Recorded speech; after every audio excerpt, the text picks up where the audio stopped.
भाजपचं सरकार, त्यामुळे दिल्लीतही भाजपचं सरकार असेल तर अशा वेळेला विकास जोरदार होईल असा दावा अमित शहांकडनं करण्यात आलेला होता. त्याला कुठेतरी दिल्लीकरांनी कल दिलेला दिसतोय, त्यांचा कौल दिलेला दिसतो.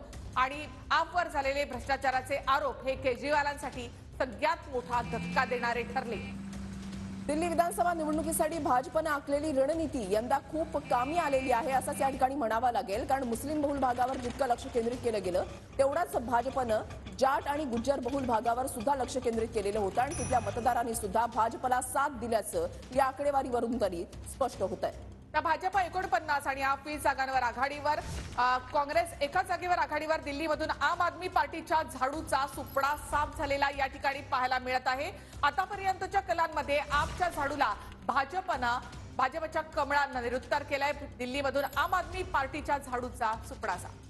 2015 मध्ये पहिल्यांदा आम आदमी पक्षानं पूर्ण जागांवर आपले उमेदवार जे आहेत ते उभे केलेले होते, 70 पैकी 70 जागांवर. आणि त्यावेळेला 67 जागा आम आदमी पक्षाला मिळालेल्या होत्या.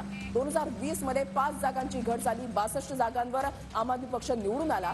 मात्र आताची ही निवडणूक आम आदमी पक्षासाठी धक्कादायक म्हणावी लागेल. फक्त आणि फक्त 21 जागांवर आघाडीवर आहे आम आदमी पक्ष.